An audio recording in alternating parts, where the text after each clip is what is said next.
But how many times have I said, nobody can freight train to the basket, nobody can drive the basketball greater than LeBron James has, because he is LeBron James, as in B-R-A-W-N. You know and I know. Yeah. His upper body physique is invincible. When he gets to the rim, nobody can keep him from the foul line. Now my problems start with him because he's often running from the foul line. He doesn't drive the ball late in games because he doesn't want to have to stand there by himself and make 15-foot shots that count 1 point. I know a guy that just won Finals MVP and shot less than 60% from the foul line. Okay, that disqualifies him. That's why I told you, Kevin Durant, I'll take him any day or night over Giannis. Any day or night. Giannis isn't even the closer for his own team. Been a long time since I saw him. Kevin Durant's one of the great closers in the history of this game. Yeah. Thank you very much. Case closed. Thank you for that. I thought he got closed out in Game 7 by so that guy. what did we see LeBron just do as the de facto GM? He went box office. He went Hollywood. What have I told you before? He's chasing Michael B. Jordan. What did he just assemble? He assembled the most interesting team times 10 in pro basketball, and that includes the Nets. Because you want to talk about must-see TV with Russell Westbrook and Carmelo Anthony and Dwight Howard on top of Gasol. You've got, look at the blast from the past. What if you had all these players at their peak? Think about what you'd have. Like Carmelo, once upon a time, it was way back when, in 2013, he led the NBA in scoring. Yeah. Well, what if you had 2013 Carmelo right now? Wow, you'd have something, wouldn't you? What if you had Dwight? What's his career year? Go back to 2009 and 10. He was Defensive Player of the Year and led the league in rebounding and block shots. Right. Well, is he that guy now? No, he's more of a blast from the past, right? Set screens, rebound. Okay, there you go. Catch lob. Gasol, I told you, I first guessed it last year going into the year, he just looks like a glacier to me. He just doesn't move the way he used to. Once upon a time, we have to go all the way back to 2013. He was the Defensive Player of the Year, and he's still took that from LeBron. But he's an excellent passing big man, and he can shoot some threes. I wouldn't lean on it or rely on it, but you know and I know, once upon a time, he was a force in this league. He's not anymore, right? If you put all these guys in their prime, I'm not sure they're capable of playing together. They wouldn't be able to, but like even LeBron James, obviously going into year 19, he's not what he used to be, but there once upon a time, if we go back to 08, he led this league in scoring. That was the one and only time. Jordan led it 10 times, but LeBron led it one time. He scored 30 a game in 2008.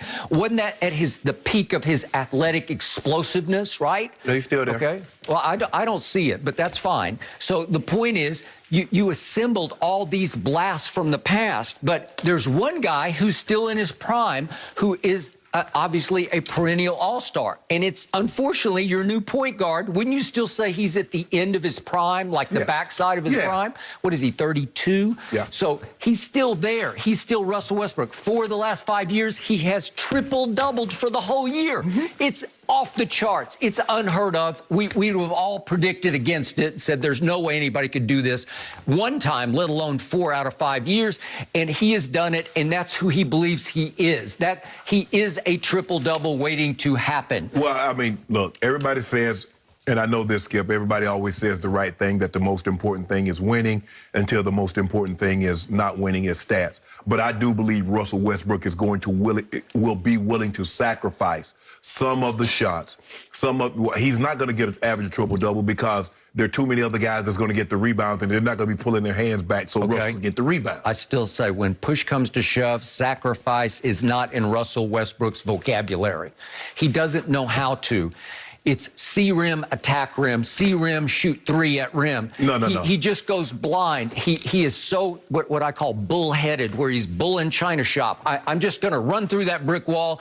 I'm going to take this game over by myself. And there's a lot to like about it, but it's not how you get games home. There's no Magic Johnson in Russell Westbrook. No, that's why the ball will be probably late in the ball game. The ball will be in LeBron's hand. Okay, are you sure about that? Yeah, I feel comfortable. Are you sure that Russ is going to feel comfortable with that? Because I don't. He has never shown any sign of feeling comfortable with that. I think Russ is going to feel most comfortable winning more games than he's won in a very long time. Because at the end of the last, like I said, Skip, the only hole that's in his resume is a championship. Okay. Skip, he has all the other accolades. Though, if Russell gets average another triple-double, Skip, we don't even talk about Russ in the triple-double. He's averaged 4 in the last 5 years. Yep. It's obsolete. It was once he It's not obsolete, but it's like second nature. No. Like, for him doing it, right? It's not the thing. When Luka do it, or someone else does it, we talk about it. But Russ has done it so much, it's not the same. It doesn't have the same pizzazz as it once did before he broke Oscar's record of doing it again in a single season. He followed it up and did it again. So now, okay, you've done that for the past 5 years. You've averaged a triple-double. You have a regular season MVP. You have an All-Star Game MVP. You've been All-NBA. Yeah. What's the only thing that what other box you need to check? Okay. Championship. All right, got it. Now I'm going to say what I told you yesterday. I'm gonna really dig in and double down on this, because I still think opting for Russell Westbrook over Buddy Hield was a genius move by LeBron James for maybe all the wrong reasons. But it's a genius move because it sets him up to do one of two things. With Buddy Hield, it made too much sense. It's like a really good basketball move, but it's kind of a blah move. Nobody would really care about it. Nobody would really put much focus or attention on Buddy Hield. But now the whole Laker focus is on the guy from Los Angeles, at least from the LA area, who grew up a Laker fan, who finally got to go home to his Lakers, Russell Westbrook. Will he not be the focus on, and starting with game one? We will all focus to see how Russ can fit in with LeBron and AD and the whole team. Skip, it's the same thing when James Harden got to Brooklyn. Okay. We wanted to see how he's going to fit with Kyrie and KD. Okay. And it fit extremely well. Now, I don't believe this is as easy fit for the Lakers as it was Harden getting ingratiated in Brooklyn. I don't believe it's as easy a fit. I don't. But what was the magic move? Like one of the early practices, Kyrie, according to reports, turned to James and said, "Hey, you're the point guard. I'm the two guard." But James is a better passer. I mean, he James just did. Harden has made the league in assists. All of a sudden, it fit, right? Right. So Kyrie can go to his natural position, which is a two guard, which is a scoring player. Okay, got it. This is not natural because LeBron is the obvious point guard of the Los Angeles Lakers. They are at their best when he is initiating the offense. So the point is, it's a genius move by LeBron, because if he can pull it off with Russ, if he can, let's just go to the nth degree, if he can win next year's championship with Russell Westbrook as the point guard, then he shows the NBA world that he did something Kevin Durant said, "I can't do." James Harden said, "I can't do." Kawhi Leonard effectively said, "I don't want any part of that," right? So three great players have said no to Russell Westbrook. So if LeBron could say yes to a championship with Russ, you want to talk about high degree of difficulty. You want to talk about but this is what you'll do. Then everybody will turn around and say, "Well, he should have won one." Russ has averaged a triple-double for the last 5 years. Well, he's been an MVP. So then I wouldn't say that. All the things that you criticize Russ for, he's never won. He's ball hoggish. He has high usage rate. He turns the ball over. He wins a championship with LeBron. The first thing the next thing out of everybody's mouth. Well, he should have. He got an MVP. LeBron had to stack the deck to win again. I can't speak for everybody else. I'm just speaking for me. And I told you right now, there is no way I will compliment Russell Westbrook and say you should have won with him. I'm on record, disaster. You can write it down on your notes and keep it. You can post it on your dressing room wall. Skip said disaster. No, what you try to do is you try to speak it into existence, and so I won't allow that to happen. I rebuke what you're saying. All right. So here's the flip side of that. If it fails, Russell Westbrook is already set up to be the all-time ultimate scapegoat for the quote-unquote GOAT that you say LeBron is, because everybody has issues with the way Russ plays basketball. Everybody has problems with Russell as a point guard, because everybody, any even novice basketball fan can see he's not a great decision maker. He's led the league in turnovers 4 times, and he's been second in turnovers 4 times.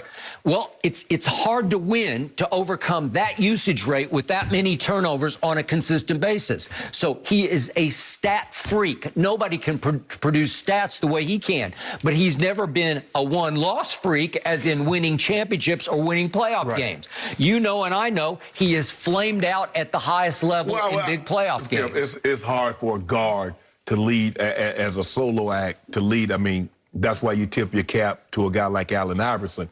But for the most part, small guards don't lead teams to championships. All right. So you just said it. He is the all-time solo act. It's a great act It is must-see.